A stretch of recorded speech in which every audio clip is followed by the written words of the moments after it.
सभी लोगों को गुड मॉर्निंग। आज हम लोग बात करने वाले हैं बीए पार्ट 1 हिस्ट्री ऑनर्स का चैप्टर 9।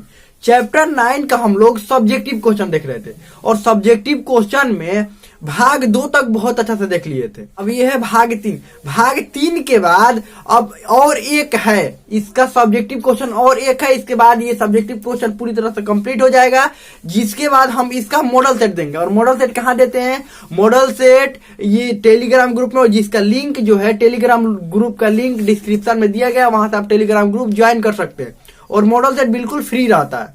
तो चलिए हम लोग बात करते हैं सब्जेक्टिव क्वेश्चन का। और सब्जेक्टिव क्वेश्चन का ये बाकी हम लोग 2 को सब्जेक्टिव क्वेश्चन देख लिए थे, ये तीसरा है और एक और है। कुल मिलाकर 4 को सब्जेक्टिव क्वेश्चन इसमें है और यही चारों में से कोई ना कोई आ जाएगा सब्जेक्टिव क्वेश्चन। तो चलिए देखते हैं हम लोग सब्जेक्टिव क्वेश्चन। क्वेश्चन क्या है ध्यान समझिएगा। अगर इससे पहले वाला भाग का वीडियो नहीं देखा है तो लिंक डिस्क्रिप्शन में होगा, प्ले लिस्ट के वहां से देख सकते हैं, प्ले लिस्ट में जाकर देख सकते हैं। और ये 3 नंबर हम लोग का क्वेश्चन क्या है? ये 3 नंबर क्वेश्चन है हम लोग का। देखिए 2 नंबर यहाँ पर गलती से डाल दिया गया है। ये 3 नंबर क्वेश्चन हम लोगों का 3 नंबर क्वेश्चन है कि बिंदुसार के जीवन की स्पष्टता पूर्ण विवेचना करें। यानी बिंदुसार के जीवन का स्पष्टता पूर्ण विवेचना करना कि बिंदुसार का जीवन कैसा था, उसके जीवन के बारे में या उसके जीवन में हुए विद्रोहों का वर्णन करने के लिए भी आ जाएगा। ये इस क्वेश्चन का आंसर भी ऐसे ही लिखा जाएगा। तो और इसके जीवन में ये जब राजा था तो उस समय सीरिया के जो राजा थे उनके द्वारा एक राजदूत डायमेकस को भेजा गया था। ये भी आ जाता है। क्या आता है कि सीरिया नरेश द्वारा बिंदुसार के दरबार में भेजे गए राजदूत के बारे में विवेचना करे या वर्णन करे, मतलब वो कैसे ये इसके दरबार में आया था। तो इसका आंसर भी यही होगा। तो सबसे पहले इंट्रोडक्शन लिखना इसका शुरू करते हैं हम लोग। आप लोग कहेंगे कि 3-4 क्वेश्चन का आंसर एक ही तरह से कैसे होगा? देखिए क्या होता है समझिए। कोई ये 1 लाइन 2 लाइन में तो लिखना नहीं है। ये एक शब्द में तो कोई आंसर बताना नहीं कि भारत की राजधानी कहाँ है, तो नई दिल्ली। एक शब्द में तो आंसर बताना नहीं है। इसमें क्या करना है, ये लगभग 20 नंबर का क्वेश्चन आता है। तो 20 नंबर के क्वेश्चन में कई क्वेश्चंस का आंसर मिलकर एक में बनता है। ये नहीं होता है कि एगो क्वेश्चन का आंसर अलग हो गया दूसरा क्वेश्चन का। ये कोई मैथ तो है नहीं कि एगो क्वेश्चन जैसे बनाओ दूसरा क्वेश्चन कोई और तरीके से बनेगा, तीसरा कोई और तरीके से बनेगा, ऐसा कुछ नहीं होता है। ये एक दूसरे में मिक्स भी हो जाता है, ध्यान रखिएगा। अब एक दूसरे में मिक्स कैसे होता है, क्या होता है, चलिए आगे हम लोग बढ़ते हैं। बिंदुसार चंद्र, यहाँ पर देखिए सबसे पहले इंट्रोडक्शन, बॉडी पार्ट, कंक्लूजन। तो इंट्रोडक्शन सबसे पहले लिखना शुरू करते हैं। बिंदुसार के बारे में लिखेंगे क्योंकि बिंदुसार जो था वही इसके बिंदुसार के बारे में ही ये लिखना। तो इंट्रोडक्शन बिंदुसार के बारे में लिखेंगे। बिंदुसार चंद्रगुप्त मौर्य का उत्तराधिकारी तथा मौर्य वंश का दूसरा राजा था। उसका राज्याभिषेक 298 ईसा पूर्व में हुआ था। और उसके बाद यहाँ तक आप लोग अब लिखना शुरू करेंगे। आपको पता है हम बोल बोल के लिखवा देते हैं और आपको समझा भी देते हैं। यहाँ पर उसके बाद क्या लिखेंगे?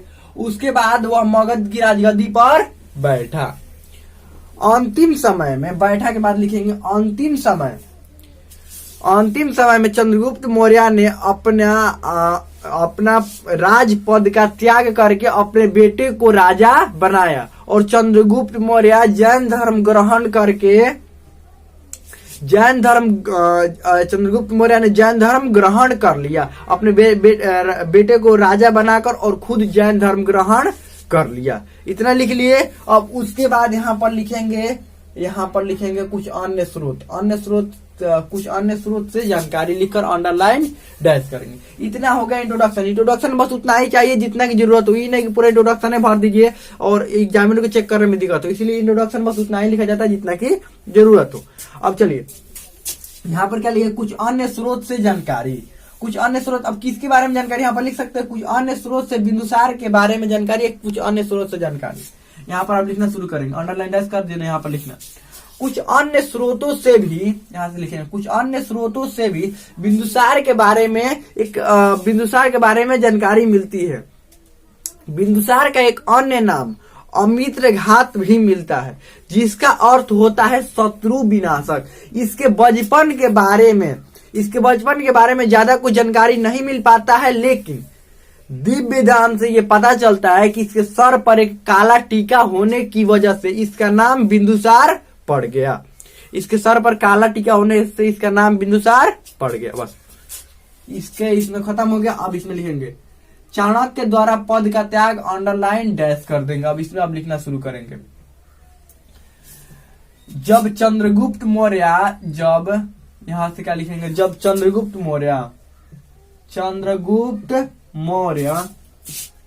मौर्य राजा थे तो उस समय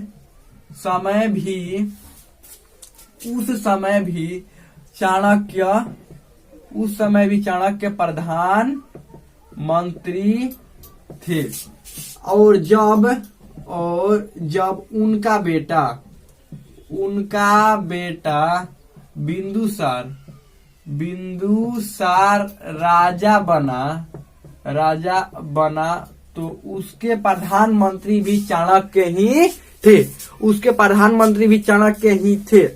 लेकिन चंद्रगुप्त मौर्य के जाने के बाद दरबार में चापलूसों और स्वार्थी लोगों का जनसंख्या बढ़ गया, जिसके कारण बिंदुसार और चाणक्य के बीच में बिंदुसार के निजी सचिव द्वारा मतभेद करवा दिया गया, जिससे गुस्सा होकर चाणक्य ने मौर्य दरबार को त्याग कर दिया और मगध से निकल गए।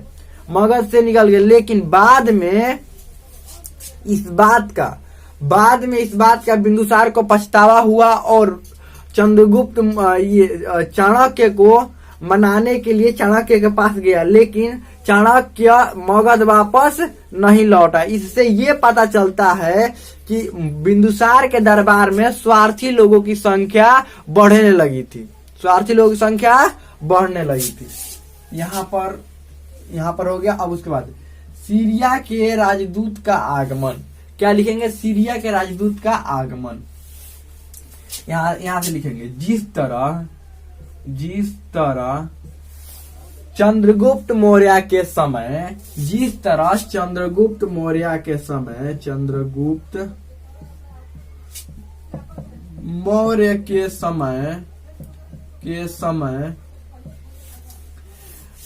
मेगास्थनीज, सेलुकस निकेटस का राजदूत मेगास्थनीज इसके दरबार में आया था।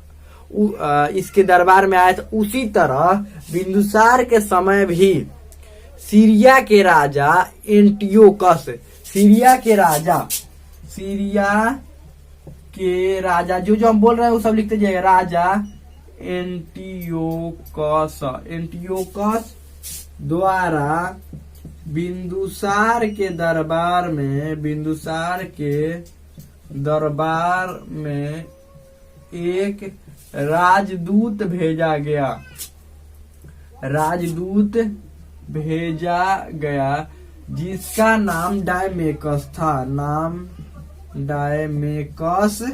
था।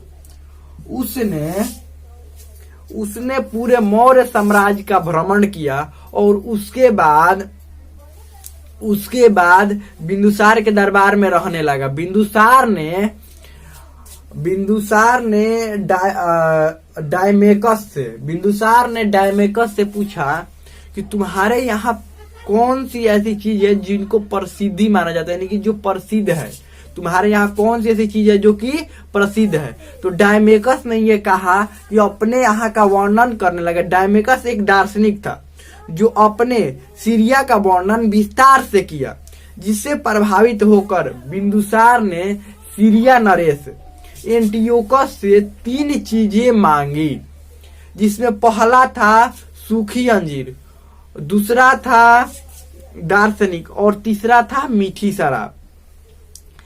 सीरिया के राजा ने बिंदुसार को 2 चीजें भेजी, मीठी शराब और अंजीर, लेकिन दार्शनिक भेजने से मना कर दिया, क्योंकि सीरिया नरेश ने ये कहा कि हम दार्शनिकों का यानी कि शिक्षा का व्यापार नहीं करते। इससे यह बात साबित होती है कि प्राचीन समय में शिक्षा का बहुत ही महत्व था और अपने यहाँ से शिक्षा का व्यापार नहीं होता था। किसी भी देश में किसी दूसरे देश में शिक्षा का व्यापार नहीं होता था। बस अब यहाँ पर लिखेंगे युवराजों को बेहतरीन प्रशिक्षण लिखकर अंडरलाइन डैश करेंगे। यहाँ से लिखेंगे कि बिंदुसार अपने जीवन में बिंदुसार अपने जीवन में ज्यादा साम्राज्य विस्तार नहीं कर पाया। वह अपने पिता द्वारा जीता हुआ साम्राज्य ही नहीं संभाल पाया, कई साम्राज्य उसके हाथ से छूट गए और कई विद्रोहों को दबाने में ही वो परेशान रहा, जिसके कारण वो साम्राज्य विस्तार नहीं कर पाया। लेकिन अपने बेटों को एक बेहतरीन राजा बनने का, यानी कि युवराजों को एक बेहतरीन राजा बनने का प्रशिक्षण दिया और जिसके तहत सभी राजकुमारों को एक बेहतर राजा हो, इसके लिए उसने सभी राजकुमारों की हर तरह की शिक्षा दी, जिसमें सबसे महत्वपूर्ण युद्ध कौशल था, सबसे महत्वपूर्ण युद्ध कौशल और अलग अलग तरह की शिक्षाएं सभी राजकुमारों को दी गई और उसके बाद उनको और प्रशिक्षण के लिए, एक बेहतरीन राजा के प्रशिक्षण के लिए अलग अलग जगहों का युवराज बना दिया गया, अलग अलग क्षेत्रों का युवराज बना दिया गया और उन्हें एक राज्य संभालने की जिम्मेदारी दी गई, जिसमें सबसे बेहतरीन युवराज सम्राट अशोक को माना जाता है, जिसने अपने क्षेत्र को एक बेहतरीन ढंग से संभाला। बस इतना हो गया, आगे बढ़ते हैं। तक्षशिला में विद्रोह, इतना लिखकर अंडरलाइन डैश करेंगे। बिंदुसार अपने विद्रोहों से ही परेशान रहता था। सभी को एक बात पता थी कि चंद्रगुप्त मौर्य जितना बिंदुसार कुशल योद्धा नहीं है और इसके नेतृत्व में उतनी अच्छी राज्यकाज नहीं चल रही है और बिंदुसार के दरबार से चाणक्य जैसा कूटनीतिक व्यक्ति भी हट गया था, जिसके कारण सभी इसके जो छोटे छोटे क्षेत्रों में राजा थे वो सभी आजाद होना चाहते थे, जिसके कारण कुछ ही समय पर इसके राज्य में विद्रोह होने लगा, जिसके कारण यह अपने विद्रोहों को दबाने में ही परेशान रहता था। और तक्षशिला में सबसे ज्यादा भयावह विद्रोह तक्षशिला में होता था, जिसमें सबसे पहले तक्षशिला के विद्रोह दबाने में सबसे पहले अपने बड़े बेटे सुसीम को इसने भेजा, लेकिन सुसीम बुरी तरह से असफल हो गया। उसके बाद सम्राट अशोक को तक्षशिला का विद्रोह दबाने के लिए भेजा गया, जिसको सम्राट अशोक ने 2 दिनों में ही उस विद्रोह को दबा दिया और पूरी तरह से वहां पर लोगों को शांत करा दिया। अब उसके बाद लिखेंगे यहां से, अब एक पैराग्राफ चेंज करके यहां से अब लिखना शुरू करेंगे, अब नीचे इसमें नहीं, यहां से लिखेंगे। अब उसके बाद क्या लिखेंगे, यहां से बिंदुसार काफी बूढ़ा हो गया था, जिसके कारण अपने राज्यकाज अपने बेटों को देना चाहता था, लेकिन यहाँ पर समस्या ये थी कि वो अपने बड़े बेटे सुसीम को राजा बनाना चाहता था, लेकिन जो उसके प्रधानमंत्री थे, बाकी सभासद थे, वो सभी लोग सम्राट अशोक को राजा बनाना चाहते थे, क्योंकि ये विद्रोहों को देखते हुए सबको ये लग रहा था कि अगर सुसीम राजा बना तो और कई विद्रोह राज्य में उत्पन्न हो जाएंगे, जिसको सुसीम अच्छा तरह से दबा नहीं सकता है। उन विद्रोहों को दबाने के लिए सम्राट अशोक जैसे कुशल योद्धा की जरूरत है, लेकिन ये बात बिंदुसार समझने को तैयार नहीं था। जिसके बाद बिंदुसार के प्रधानमंत्री ने बिंदुसार का तबीयत खराब होने के बाद, यहाँ से क्या लिखेंगे, बिंदुसार की तबीयत खराब होने के बाद सुसीम को विद्रोह के बहाने तक्षशिला भेजा और उसी दौरान बिंदुसार की मृत्यु हो गई और 500 सभासदों के सामने, कितने 500 सभासदों के सामने 500 सभासदों के सामने सम्राट अशोक का राज्याभिषेक करवा दिया। जब ये बात सुसीम को पता चली तो वो वापस मगध लौटकर आया और सुसीम और सम्राट अशोक में युद्ध हुआ। माना यह जाता है कि सम्राट अशोक ने अपने 99 भाइयों की हत्या करके और मगध की राजगद्दी पर बैठा। बस खत्म। यहां से यहां तक क्या हो जाएगा, अंतिम एकदम खत्म। समझ लीजिए, निष्कर्ष यही हो गया, समझ लीजिए। तो ये खत्म गया। निष्कर्ष अलग से भी लिख सकते हैं यदि ये बिंदुसार के बारे में। तो यहाँ से क्या लिख सकते हैं निष्कर्ष में? बिंदुसार अपने जीवन में विद्रोहों से ही परेशान रहा। वो अपने जीवन में अपना साम्राज्य विस्तार नहीं कर पाया क्योंकि वह चंद्रगुप्त मौर्य जितना कुशल योद्धा और सामरिक दृष्टि वाला राजा नहीं था। लेकिन वो अपने बेटों को बहुत ही बेहतरीन ढंग से प्रशिक्षित किया, जिसके कारण उसके साम्राज्य विस्तार, उसके बाद उसके बेटा जब राजा बना तो उसका सपना पूरा कर दिया और उसका साम्राज्य विस्तार बेहतरीन ढंग से कर दिया। हमें लगता है कि ये बस इतना ही था।